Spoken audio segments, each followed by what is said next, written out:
Olá pessoal, tudo bom? Espero que sim, viu? Mas se não tiver, vai ficar. E eu estou aqui para falar um pouco acerca da abordagem, por assim dizer, né? Da linha, do método pelo qual eu me oriento na clínica psicológica. Todo profissional da psicologia, ou qualquer profissional que seja, da área da área da saúde mental, ele se orienta por uma escola teórica, né, por uma vertente, aquilo que realmente, no dito popular, se chama de abordagem. Algumas são muito mais comuns que as outras, mas todas válidas, todas reconhecidas e todas elas lapidadas ao longo do tempo, e só são porque são, e estão porque pessoas passaram para contribuir com essas teorias, enfim, com esse modo de trabalhar a psicologia. E esses vários modos de trabalhar a psicologia é como se fosse a lente de um óculos, a forma, os diferentes tipos de lentes que cada um utiliza para olhar, para observar o comportamento, a existência, enfim, o ser como um todo. E a orientação pela qual rege o meu trabalho aqui na clínica é de inspiração fenomenológica existencial, ou seja, psicologia fenomenológico existencial. Ela está em um arcabouço teórico ligada, embebecida, vamos assim dizer, em duas correntes filosóficas, a do existencialismo e a da fenomenologia. Na praxe, é claro, não vou aqui dar aula para você de cada uma delas e nem de filosofia, mas são correntes filosóficas.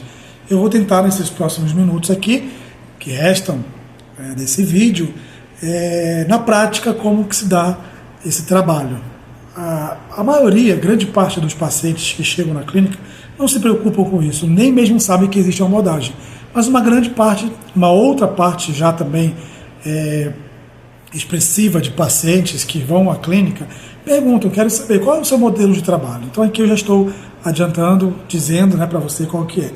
Então, o processo psicoterápico ou psicoterapêutico na fenomenologia existencial, ele dá-se para além de um diagnóstico convencional. Ele não se finda, ele não se limita num diagnóstico comum daqueles que, aos moldes das ciências naturais, nós estamos acostumados a ver causa e efeito, né? Digamos assim, um diagnóstico ou uma pretensão diagnóstica bem binária, né? O que é certo e o que é errado. Se você está dessa forma é porque existe uma causa para isso. Então não, na fenomenologia existencial a gente não se importa, nós não temos o foco nesse sentido. Bom, também não é foco nosso classificar, enquadrar as pessoas a partir dos sintomas, dos sinais, a partir dos elementos psíquicos daquela pessoa que ela traz na clínica, que ela apresenta. A partir disso a gente não quer classificar, não quer fazer uma classificação limitada, nosológica ou nosográfica. A nosologia vem dos estudos da medicina, né? Da saúde, das doenças. Não é que nós não nos importamos com isso ou que nós não levamos isso em consideração. Levamos. Também, entre aspas, tratamos isso na clínica de inspiração fenomenológica. Mas nós não paramos aí. O adoecimento, ele existe, ele está ali, relatado na queixa, na demanda, né? Na privação existencial da pessoa, quando ela chega ali, estando ela em crise ou não, quando ela chega ali diante do terapeuta.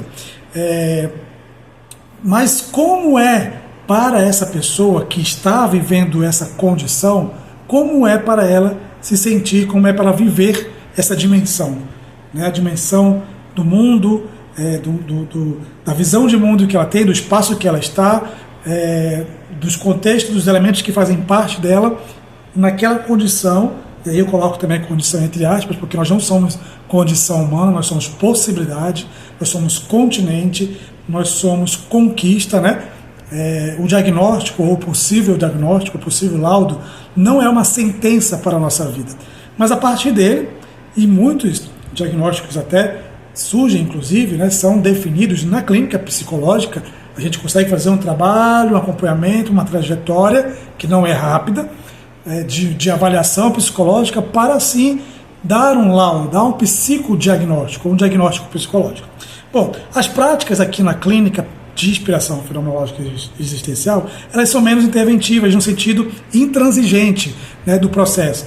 São mais dialógicas, mais reflexivas, são mais investigativas e descritivas. Nós descrevemos os fenômenos, por isso fenomenologia, né, pelas quais aparecem, surgem, e alguns até que não aparecem, que não surgem, algumas falas que não são faladas, que não são ditas, mas que a gente, na percepção, usamos muito a percepção, a gente consegue então fazer essa descrição, fazer essa investigação. Por isso que a fenomenologia é um método investigativo, usado não só na psicologia, na clínica, mas também usado em trabalhos científicos. Não se abstém, isso é interessante a gente também dizer aqui, de instrumentos, de recursos terapêuticos, de testes, de avaliações, não. Mas o processo ele não se esgota nisso, a gente não se abstém, mas ele não se esgota nisso. A gente até faz o uso, né, claro, com todas as suas ressalvas, com todos os cuidados, com todas as orientações que o nosso Conselho Federal nos impõe, com todas as orientações que a própria psicologia, que a própria ciência, ela nos modela, né? Hoje nos modera para fazermos o uso desses instrumentos. A fenomenologia em si, ela já é um método, como eu dizia agora há pouco. A atitude fenomenológica, expressão que a gente vê muito na literatura, né? É o modo pelo qual a gente se veste para estar diante daquele paciente. Ter atitude fenomenológica. A doença, o diagnóstico ou a possibilidade diagnóstica, né, a hipótese diagnóstica, o sofrimento, a privação existencial, a crise, enfim, a queixa, a demanda que você, paciente, traz a mim, a nós, psicólogos, ela não é uma finalização em si daquilo que você está trazendo, mas é uma possibilidade. É um modo de existir e de ser no mundo, em um determinado tempo e espaço. Então, para finalizar, nós temos na prática, ou na praxis, dois tipos de diagnósticos.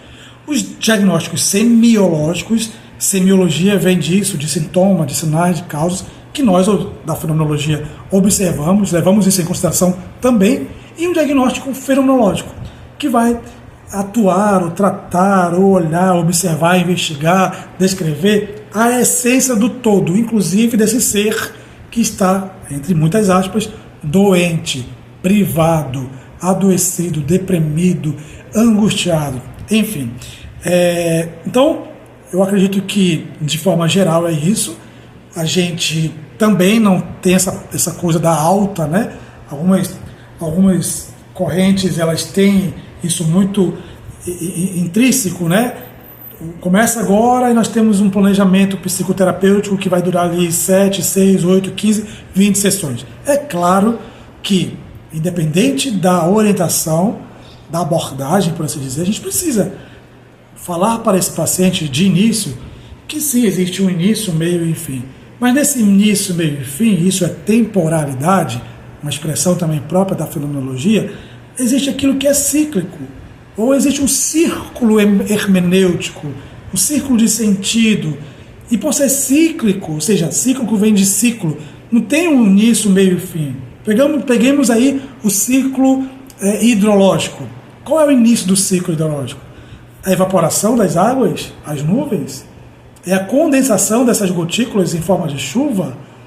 É os rios quando estão cheios, ou então quando estão enchendo? Não tem um início, é ciclo.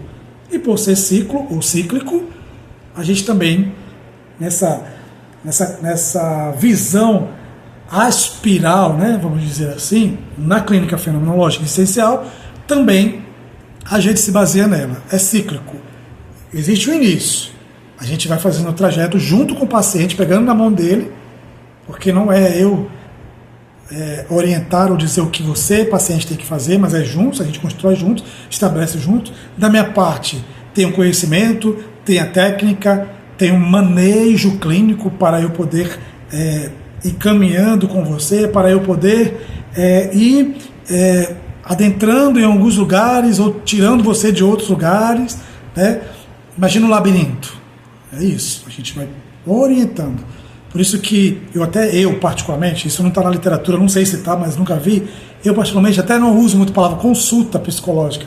Parece que a consulta vem do consulente, e que é quem está buscando a consulta, e daquele que está ali dizendo à pessoa o que ela tem que fazer. Então eu gosto de falar atendimento psicológico, acompanhamento psicológico, até uso a palavra tratamento, porque está na literatura, algumas vertentes usam mais, outras usam menos, mas o tratamento também nos dá a priori, essa imagem de algo adoecido, né? Estou aqui para ser tratado.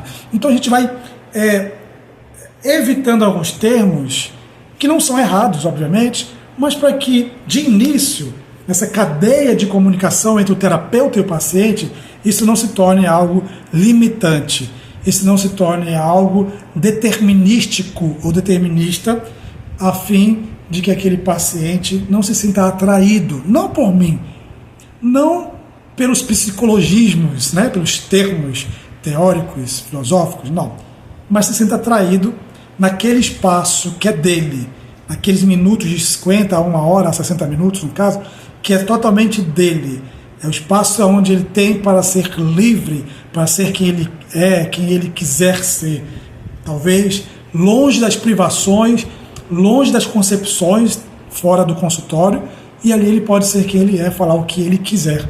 Então, o espaço é dele, o setting, né? O espaço terapêutico é dele para ele usar e abusar, claro, com senso próprio da ciência, da psicologia e o senso humano também da pessoa que está ali buscando auxílio e de mim, profissional, que no que estiver ao meu alcance, minimamente eu vou poder auxiliá-lo, eu vou poder te auxiliar. Obrigado pela sua atenção.